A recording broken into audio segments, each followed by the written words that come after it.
You're listening to Just Talking Love with Dr. Fabian Stewart.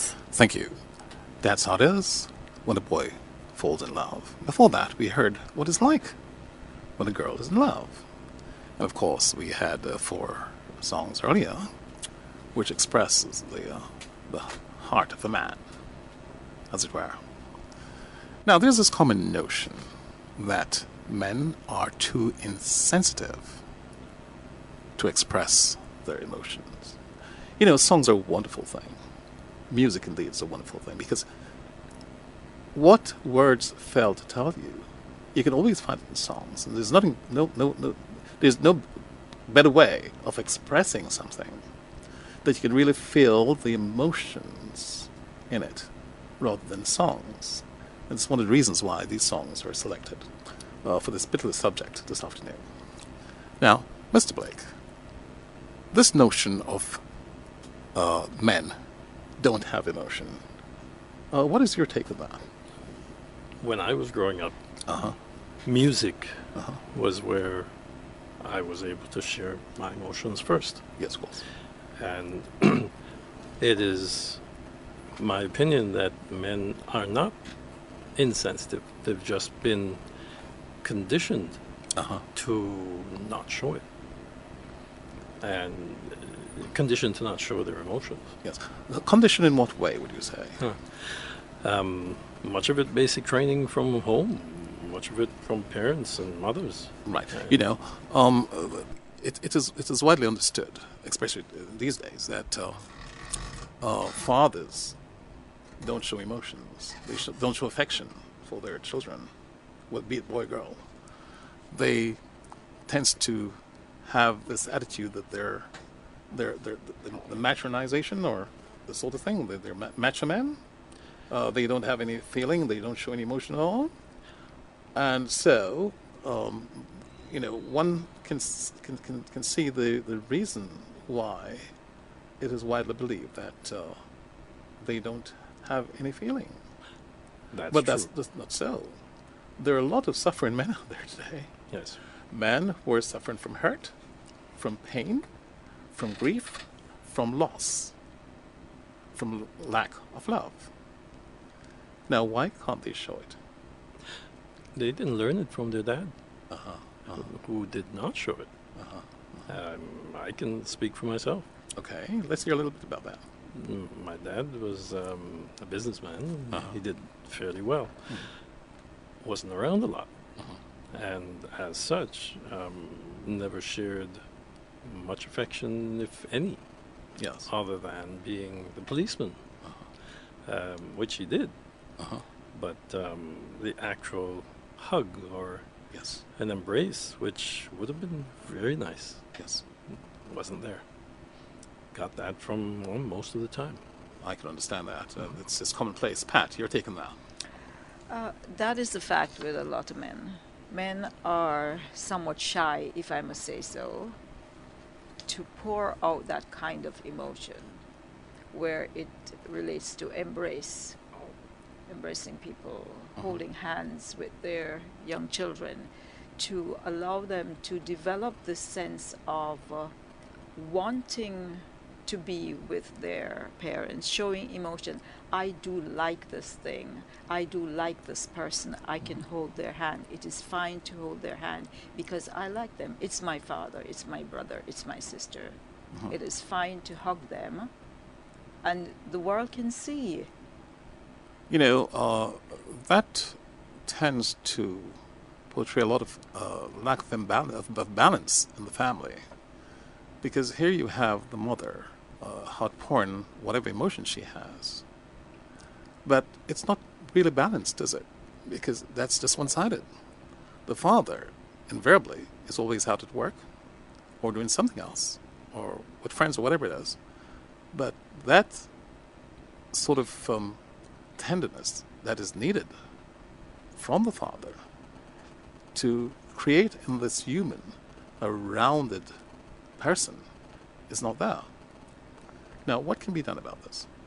Education. We need to educate our people to understand that it is quite all right to share this, to embrace people, to give love when it is required, not just to say, I love you and not touch you. I think what we need to do is to let the men like ourselves know that it's quite all right to embrace your child and to show affection for the child, be it a son or daughter. And there's nothing wrong with that. As a matter of fact, it's an important part of the development of the child and the sort of person he will turn out to be. Whether he's going to turn out to be a person who hates persons, or whether he turns out to be a person who is quite nice, jovial, and likable, and share whatever he has, whether it's going to be emotional or otherwise, with other people, rather than having this sort of strange feeling, which tends to be rather repulsive to everybody else.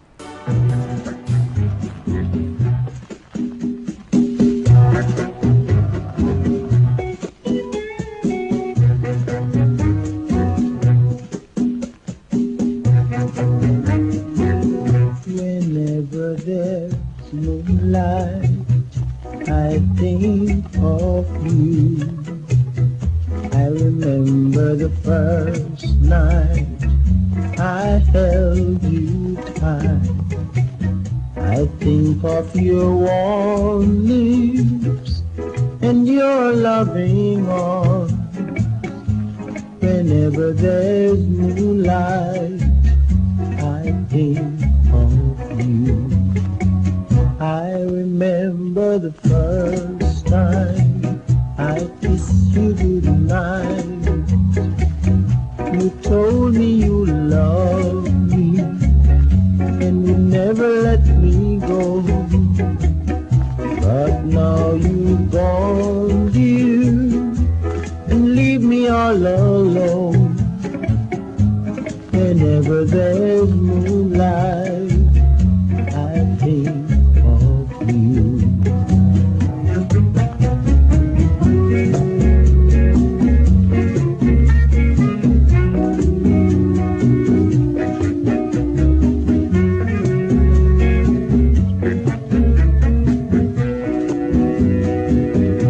Whenever there's moonlight, I miss you so much. Oh, come back to love and your tender touch. When you're with your new love, you don't think of me. I feel lost without you. How can't you see? I remember the glow, dear, from my one and only past there. Whenever there's moonlight, I think of you. I think of you.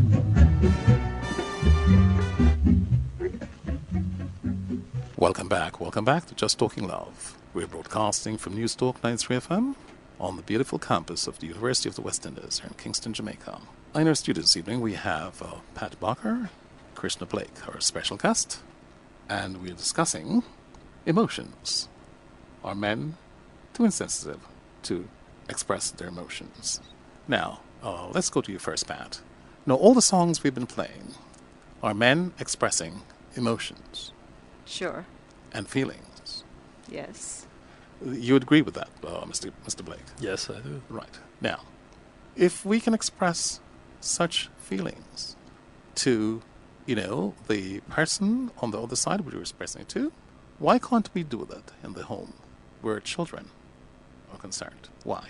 Pat, can you answer us? I will say one thing. Sometimes the father figure is not in the home. So that expression of emotion is not there by the father because the father is not at home. He's probably overseas. He's at work most times. He gets home, he's awfully tired. He has no time for the children because they're all gone to sleep by the time he gets home. That is one reason why it is not done. I see. Mr. Blake, you're taking that. Well, she's correct on that. When you're out, you can't share anything, but you have to make that effort. Right. That effort should be made, isn't it? It's very important that you make the effort one way or the other.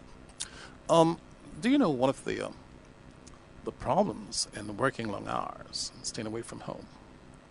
Do you know it is indeed a sign of weakness on one hand, two, evading your responsibilities at home, which could be one of the most important aspects to look at. Of course, we do know that we've got to work hard and long hours sometimes. But if we have a family, shouldn't we make it our duty to ensure that the family's needs, emotional needs, are properly addressed? Shouldn't we? Yes, we should. But sometimes persons do not think that this is also important, especially in young children. They wait for the kids to grow up a little, where they can sit and explain to them what is happening in the world today. And by then, it is too late. Far too late. Right. Little boys, if you notice, will be walking on the street with their mom, and she's not holding the child's hand, and the child is not holding her hand. No, probably she's too busy carrying the bags for the grocery that she's able to. She's carrying the bag, yes, but at the same time, he grows up like that. There's also social pressure here. The economic needs of the family, the society today, yes, requires so much of the man that by the time he's home, there's not a lot of left in him. And the children suffer for that. So you can blame the society to a great extent as well. Oh, that will be blamed. That is to be blamed, definitely. The economic situation that there is, not just here, but worldwide, not now, but all along, the idea that I should be driving this car or having this, or the material values have taken away from a lot of the important values. Wealth should not be measured in dollars and cents. The wealth that I would have would be in producing children that are well balanced. Yes. And that is the wealthy person. Right. But do you know, we tend to find all sorts of things to blame for our own inadequacies, oftentimes. Now, we know that we're living in a world of stringent economic conditions. Times are very hard. It has been so for a long, long time. Now, having known that, don't we make the necessary adjustments and make certain that those adjustments that we make enable us to fulfill the needs of our family? After all, we're bringing up a family in this same world. And if we don't care for them properly, what sort of world are we bringing them in? What are we forcing them to do? Aren't we seeing some of that? The breakdown of... The manifestation of that, yes, of course. Yes, that's the result. Yes. And until we go back to sharing of emotion, I'm using the word emotion here, but just a touch. Yes. Just a touch is so important. I have 2 boys. Right. And I shared that. They would be with me when I'm home, when I'm around. But I also made sure there were times for them. Yes, of course. We would go exploring, just in the woods or whatever, and look at the little creatures that there are. And they enjoy that. And till now, they will remind me of those things and how much it meant to them. Very interesting. Very interesting. The touch. The touch. I didn't get touched when I was young. Yes. By my father. But I made sure that mine were touched. And it was good for me, too. Good for you, too. Let's have a song. Let's have some.